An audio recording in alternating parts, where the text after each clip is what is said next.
Hi and welcome to another episode of Forgotten Gear Restorations. I'm Dr. Stephen Hawking and I'm trapped inside of a pickle jar trying to cut this voice over for Frank. Today I am tackling a vintage 1959 Magnatone Custom 250 that may need an organ transplant, if you know what I mean. Well, it certainly needs some custom solutions from old Frank the Tank. Sit back and grab some popcorn, because it's learning time.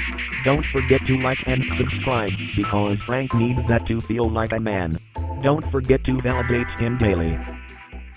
Alright, good morning. Let's see if we can get organized from an incredibly busy week. A lot of carnage here on the bench.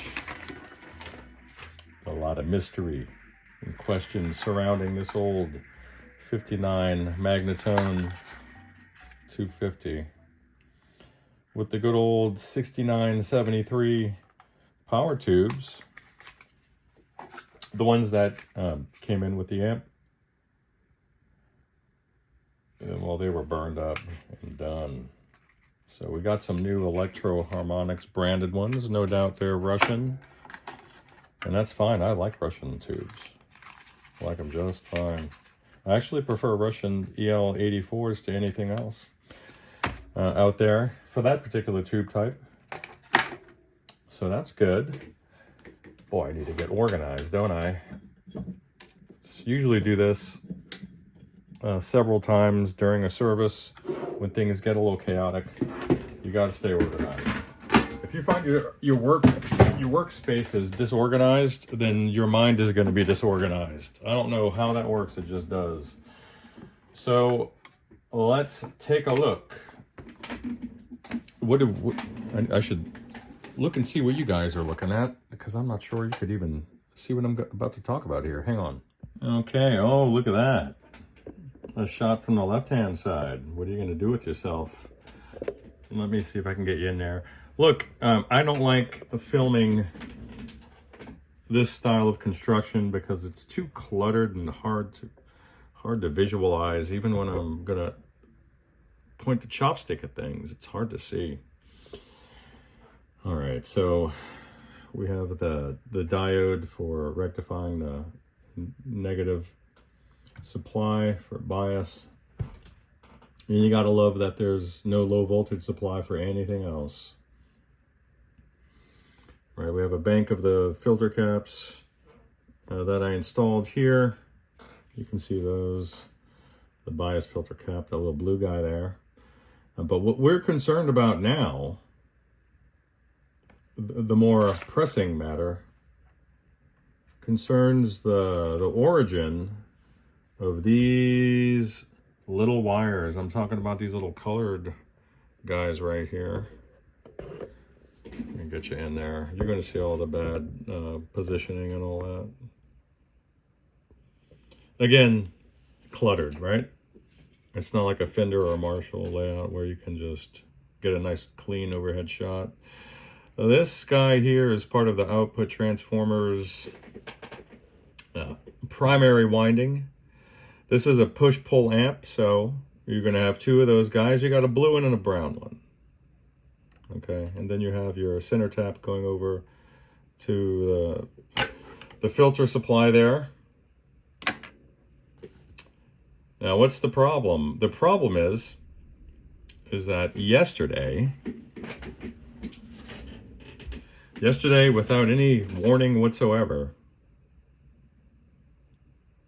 I was going to measure plate voltage for this new set of tubes on the current limited supply with the voltage wound down on my on the old 1655, wound down to around, I don't know, 85, 90 volts AC.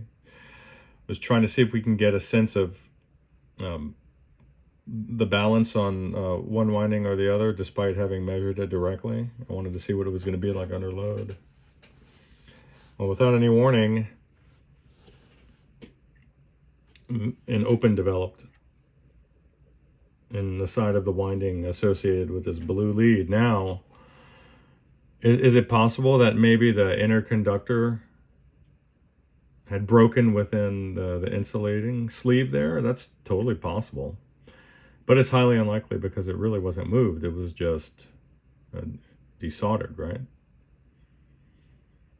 So in any case, I'm going to show you how to test this transformer, this side of the winding, without energizing the coil and exposing yourself to a potentially lethal voltage and current. So stand by. This is as good as it's going to get, I think. Let me see if I can move you up a little bit. Otherwise, don't complain. Okay, so in the center of the shot, in the very middle of it, you're going to see a black hole, this grommet here, and out of which, or through which, we'll be passing the primary leads of the output transformer, the center tap, and then both sides of the plate leads there, the blue and brown ones that we just discussed. What we're going to do is we're going to take our benchtop meter, and in this case it's an Agilent 34401A, and I'm going to set it to measure resistance. I'm going to be in a high input, and obviously the ground input there. Let me move this guy here so I can access some of the terrible wiring underneath this chassis stand here. I'm going to clip, let me get some test leads here. So on the center tap, we'll get this red clip lead. And you can see what I'm doing there. I'm having to look through the camera. Then the other side of that, you know what? I can show you right after this. I can show you how to do the bias shunt method because we're doing it to test resistance. So, having said that, brown lead. Where is it at? I need some light. So this is not going to be pleasant for you guys, but okay, this guy needs to see. All right, and then I have a ruined index finger on my dominant hand. That creates some challenges. So let's separate this guy here a little bit so I can get these leads on. We're only going to concern ourselves with resistance, okay? Awesome. So, and we're not grounding out on anything else. Now I can get this light off. The black lead from our meter will be terminating at the plate node. And I'm already getting a reading there. About 300 ohms is right. You want to see in a ballpark of, say, 100 to 3 something, depending on how it's wound. And then we're seeing some promising resistance here. Okay, I just had to bend you up there. Now, let's get this guy settled. That's looking great. What's that telling us? Well, it's telling us that that particular half of the winding, there's no open. All right, now here comes the bad news. You see down here at the 6 o'clock position, actually that's more like 5. Watch this.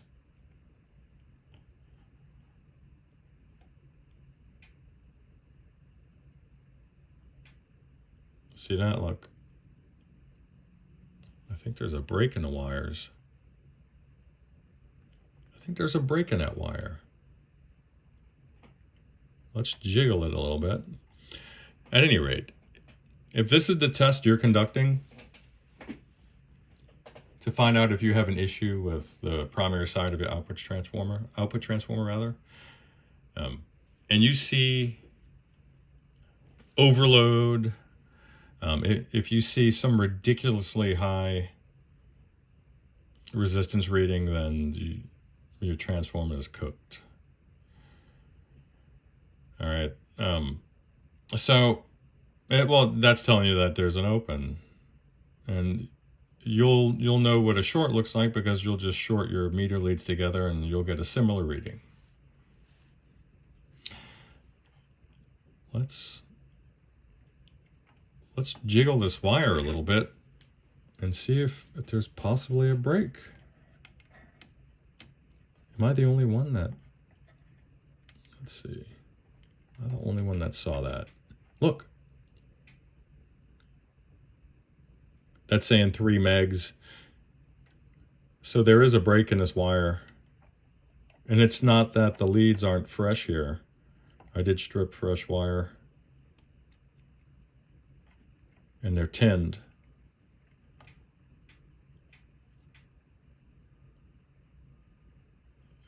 So I think there's a break in this wire. Or an open is starting to develop. So that tells you that you either need to open up the transformer and go fishing, or you need to just replace the transformer.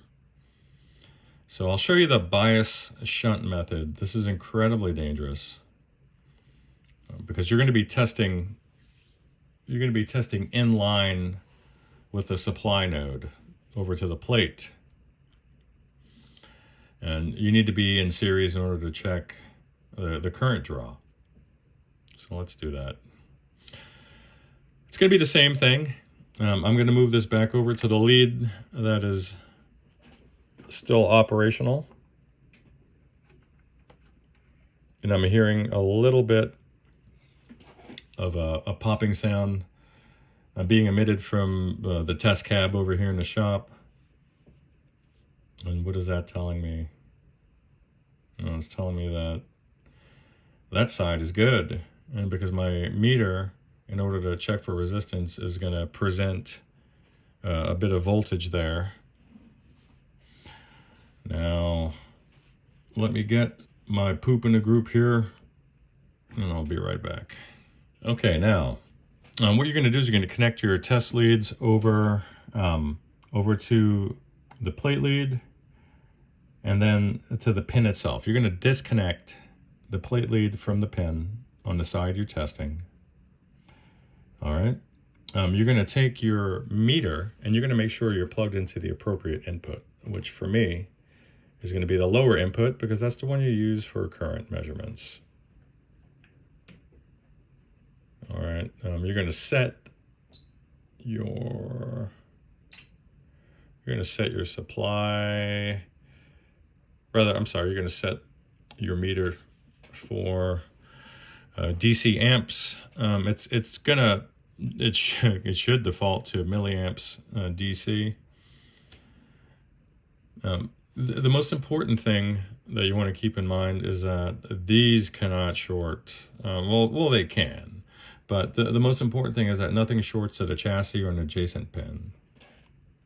So that's your number one concern. But since half of this thing is dead anyway, I'm just going to set it up like this. Otherwise, over here on the pin of the socket itself, on the plate pin, I would solder in a little bit of bus wire or a snipped lead from a cap or a resistor I was installing. And then I would use that as a clip point for the test lead. And then I would position the other lead to ensure that regardless of what forces of nature were to act upon the leads, that they would not be able to move and contact anything, each other or chassis. And so for the moment, we're just going to quickly check that out. I'm going to move you guys up here. And we're going to take a peek at this meter. Okay. That's milliamps in DC. That's all you need to know. So, we do have a speaker load present. Not that it really matters at this point, but you want to make sure you do. We're on a power supply. We're connected. We have it set for about 115 wall volts. And all of my controls are down. All the levels are down. We're going to hear some noise because of that obviously disrupted primary winding. And the amp is essentially running on one tube. so you're not getting any noise cancellation from the push-pull pair. So let's get that going.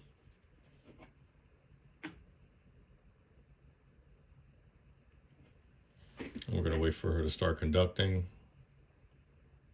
But just keep observing the meter's display there.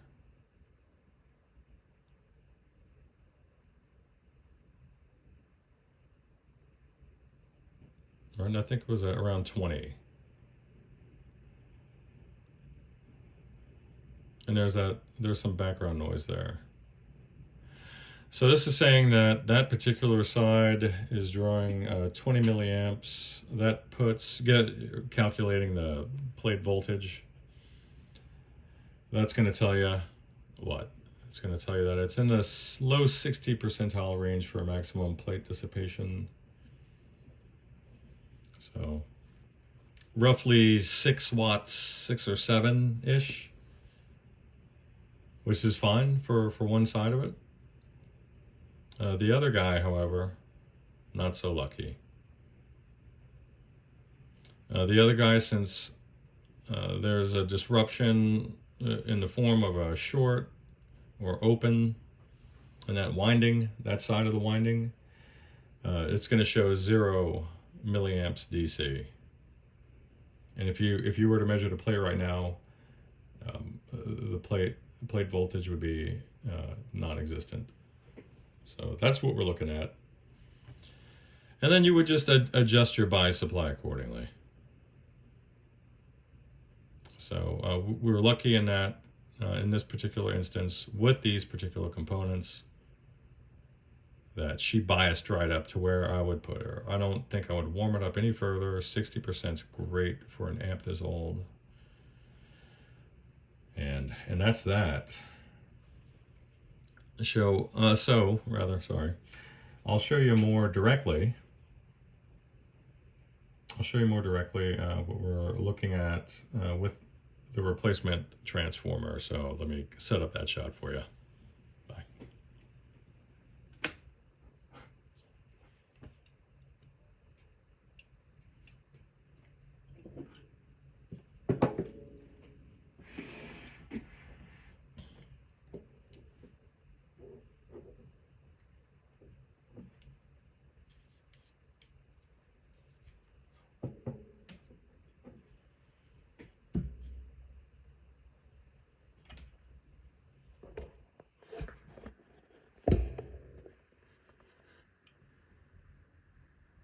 Well, here's the little guy.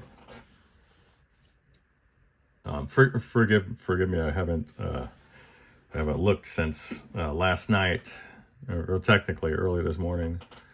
This is indeed a perfect replacement for this particular amp, and boy, lucky I have it.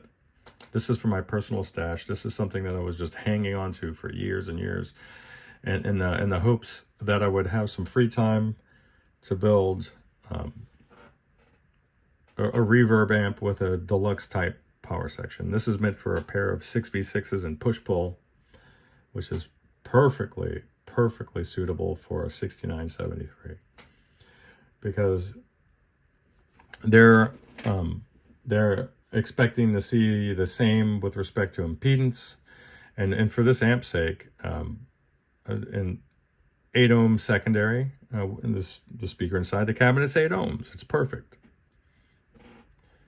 So the test that we just conducted inside of the chassis there, let's back her up and then look at the primary side. Here's your center tap, and then you have either half of the winding. So all we did was basically measure from here to here, resistance wise, and then from here to here. So from one side to the next. And this one's pretty well balanced and typical of what you would see for the vintage. So it's going to be fine. It's going to be just fine in this amp. But we're going to clip her in and not make any assumptions. And we'll see how she runs. Bye. Good news and bad news. The good news is I can drill out the rivet for the existing output transformer here carefully. On the other side, they're also using that rivet to hold the terminal strip together. Unfortunately, they're also doing the same thing for this guy, which is your, wow, look at that cap. Just replace that guy, all three of them. Underneath that solder blob, is the other rivet holding in the what? Yes, the output transformer. So we're gonna deal with that. This is a blessing in disguise. So let's get real. This is gonna give me an opportunity to clean up the prior tech's work. So let's just do the right thing. All right, here we go. Here's the original one. Quite toasted, I might add. Quite toasted from those power tubes. And then there's, that I referenced before, the other side, there's a little terminal strip, see that thing? So, what I'm gonna do is I'm gonna remove all this. This is gonna be quite a bit of work. I'm gonna remove all this stuff. And, yeah, I'm gonna remove all this stuff. Maybe I'll re-architect that to be on the inside. I don't quite know yet, but it's probably fine just where it is because it's got immediate access to the speaker. But as you can see, there are quite a few extra leads there. There's quite a few extra leads. Some of that's for the extension, the switching jack out front. And I think they actually ran the feedback line out of the chassis and onto this terminal as well, if I recall. Just been a little bit since I looked. So let me get everything disconnected, and then I'll clip in the other guy, and then we'll see how he does. And by the way,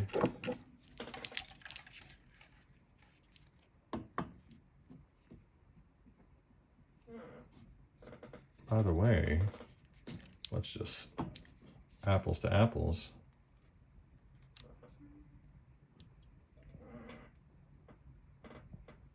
Not looking too shabby there, Baba. Not looking too shabby. Let's get him going. All right, so I guess you can't have your cake and eat it too. All right, that's as good as it's gonna get for you guys, so just watch it. Now, what am I doing? What am I doing? I need to reestablish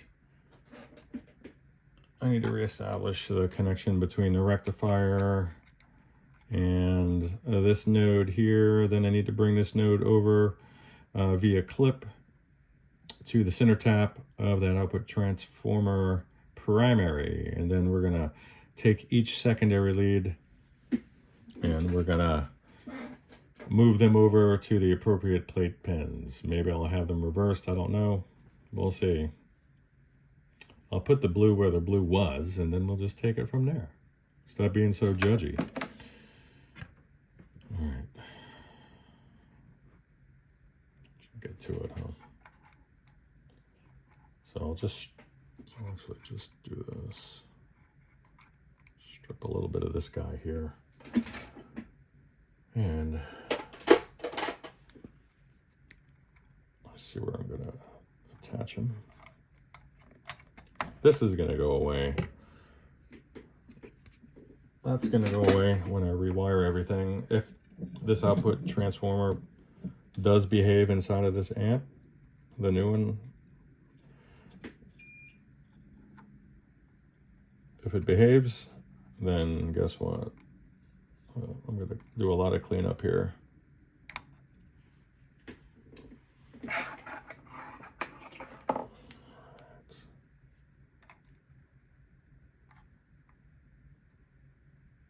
I'm only going to tack these in because this is only a test. All right, now let's clip some stuff up. We're going to use the black lead. We're not going by convention here. In this case, the black lead will go to this point where my other guy's at. We'll use the yellow. The yellow is hooked on something. It's actually captured underneath the chassis stand. This is why I say clean your stuff up. And we'll make this one connect to what was the blue terminal there.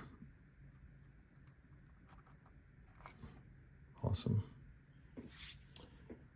And then on the opposite side, we will get, what's left? What do I have left? I've got a red guy here. He's going to be the new blue guy. Red is the new blue today. That's all right. We like them just the same. And I'm just connecting the leads. That's all I'm doing.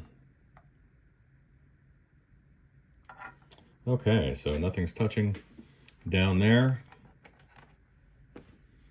All I've got to do at this point is wire up the secondary.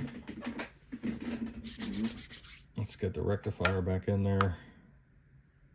And this is why I always solder in a bit of an extension.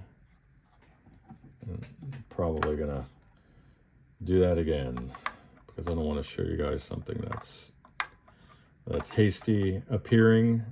I've done it a million times, but perhaps you don't need to see that. I don't want to cause you guys to get hurt. Stand by. All right, let's just get this done. We're all clipped in. Let's check out what we're gonna get. 3, 2, 1.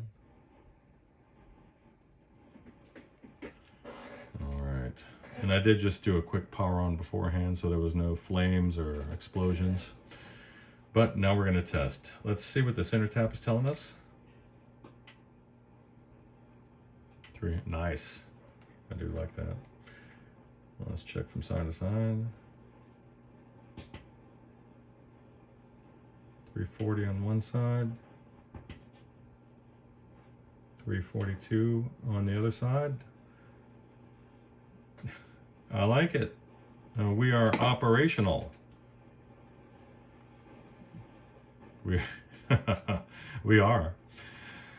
And just so you know, let me get this thing off. I just don't know if I could even show you guys, but let me get you down here on the side. Oh yeah, so you can kind of see a bit of a turret strip there, and I use that for making those types of connections generally. And this is, I use this for draining caps. So if this were any other day, I would have had everything soldered in here. But it's a rainy Friday, what do you want? Okay, I'm pretty excited about this. So we have the transformer mounted, and then I'm utilizing the mounting bolts for the intended purpose of the factory designers to mount your oscillator gear there. And then I added this here just to help manage some of the leads. So I have some cleanup to do now. You can see those primary leads there going to the plates. I cleaned up the wiring there over at the filter supply. And then let me get her flipped over and I'll give you a little walkthrough. A lot of work, but totally worth it. All right, much cleaner than it was before. You can kind of see there. Very excited. Yes, I did add this guy here. Then I ran ground to the chassis. And we're gonna clean it up as well. Oh yeah, here we go.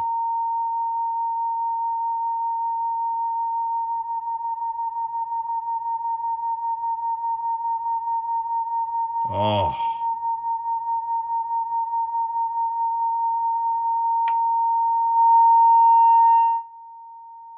Like it. Why does the volume not go off all the way? We don't care. We're going to find out. Way less gain.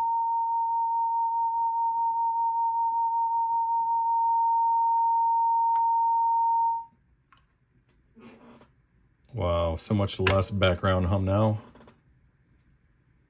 A little bit of that rustling leaf sound. But I think I can dial that out. Not much after she's warmed up. Very happy. Very happy.